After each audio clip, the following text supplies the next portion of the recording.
네, 2023년 12월 1일 이정훈입니다.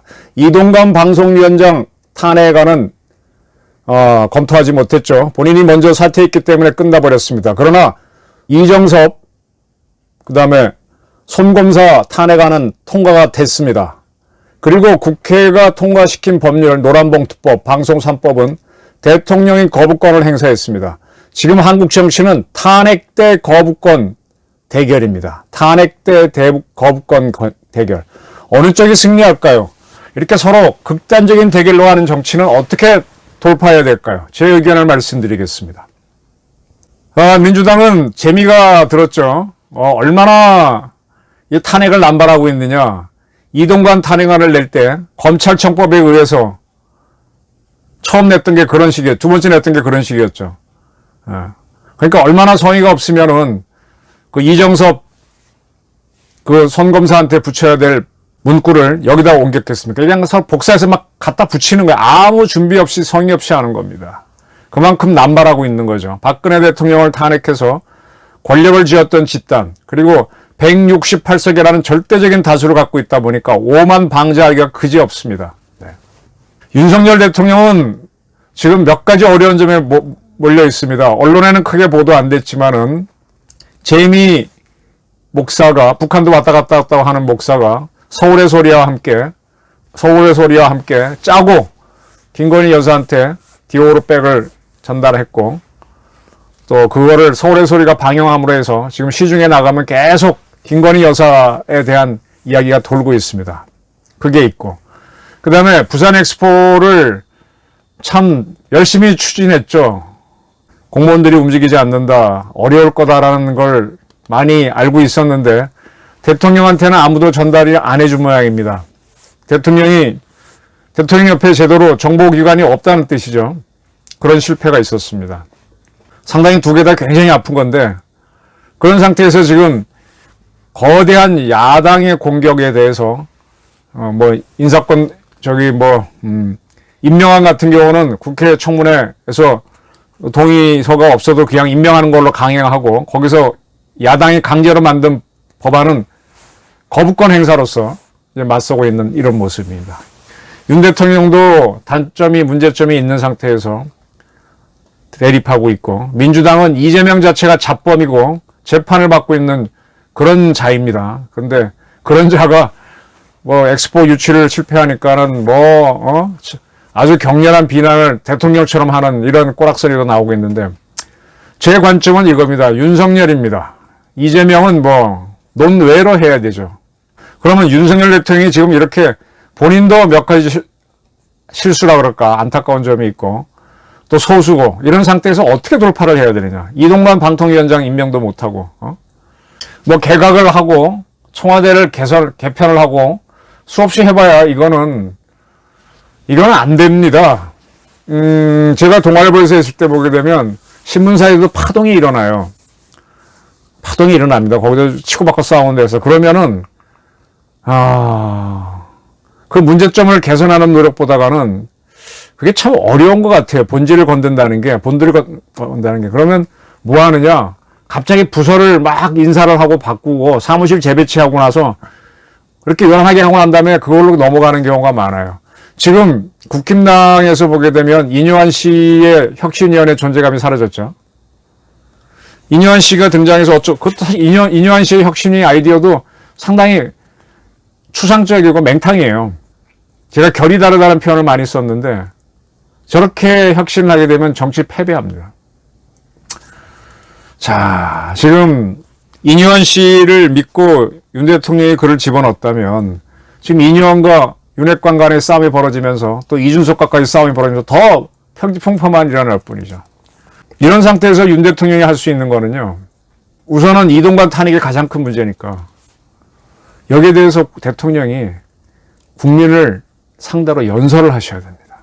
아주 설득력 있는 연설을 하셔야 됩니다. 대통령이라고 하는 자리는 모든 기관장도요, 언론을 상대로 하는 겁니다. 그래서 공보관이 굉장히 중요합니다. 이번에 이동훈 씨를 공보수석으로 올리고 그전에 김은혜 씨는 아무 존재감이 없는 사람이었잖아요. 그 전에 있었던 그 SBS 동아일보 출신의 SBS에 있던 사람 누구야? 그 양반도 아무 존재감이 없었고. 그렇게 하면 안 돼요.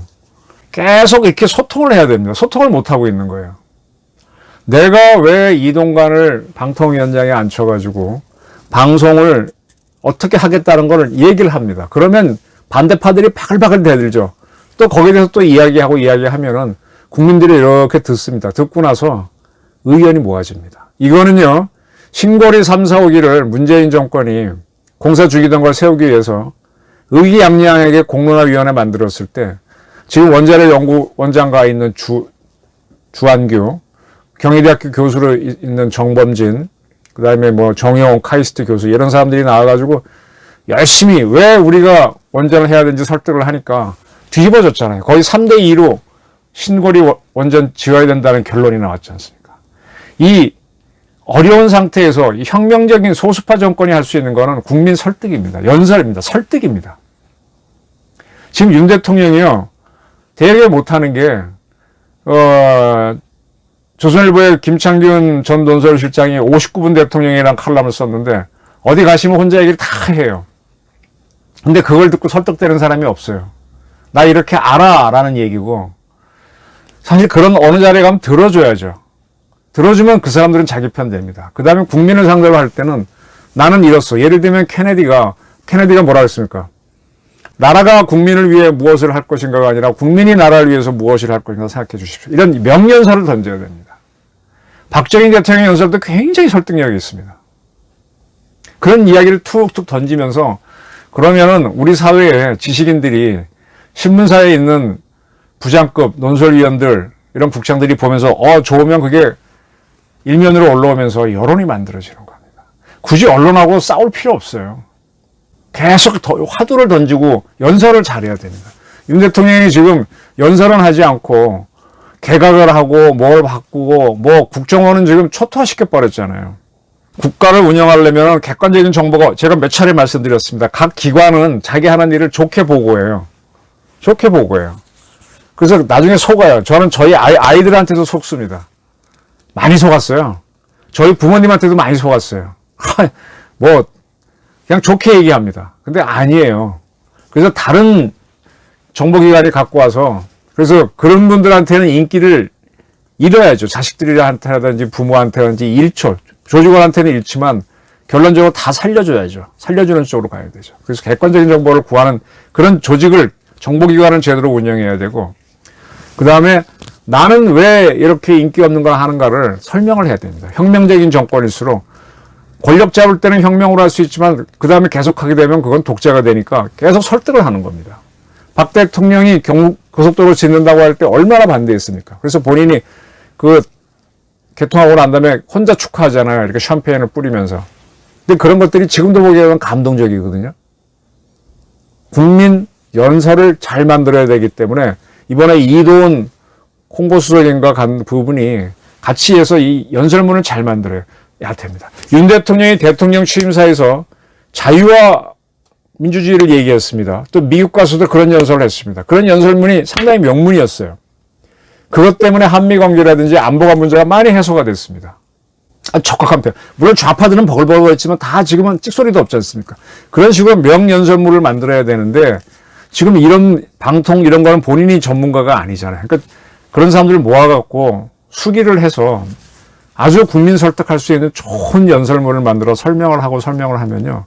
소수 정권이기 때문에 공무원들이 안 움직입니다. 근데 그렇게 연설을 던져서 이 말이 맞다 그러면 하나씩 둘씩 지지자가 나옵니다. 지금 35%에서 항상 갇혀 있는데 그 이상 못 크는 거는 방법을 모르는 거죠. 그래서 내가 왜 이 거부권을 행사하는지 나는 국가를 이렇게 끌고 가겠다. 철학을 탁탁 던집니다. 던지면은 본인이 확실하게 해주면은 언론이든 국민이든 지지자가 물론 반대자도 나오죠. 근데 반대자는 어차피 반대자예요. 지금 윤석열 정권이 소수 정권으로서 처음부터 이렇게 했어야 되는데 그냥 그때는 무슨 포용이야 소수 정권인데 그러다가 몇 차례 당하고 하다가 엑스포까지 깨지고 나니까 이제 확 감정이 올라오신 것 같은데 감정대로 하지 말고 조직 개편하는 것 갖고는 안 바뀝니다.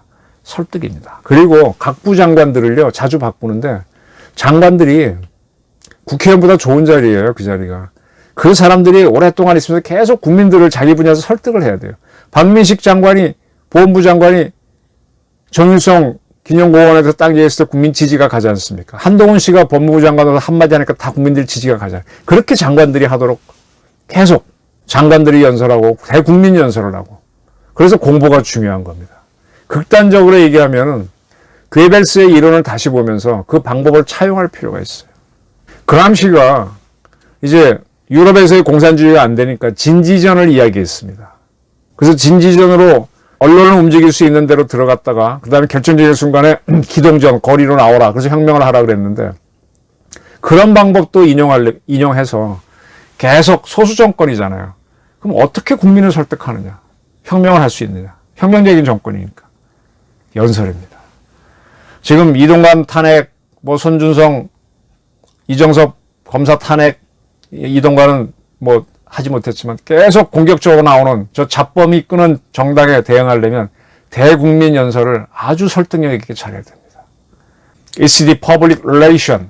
옛날에 클린턴은 It's the economy. stupid라고 하는데 stupid한 단어는 제가 안 붙이겠습니다만 결국은 홍보야.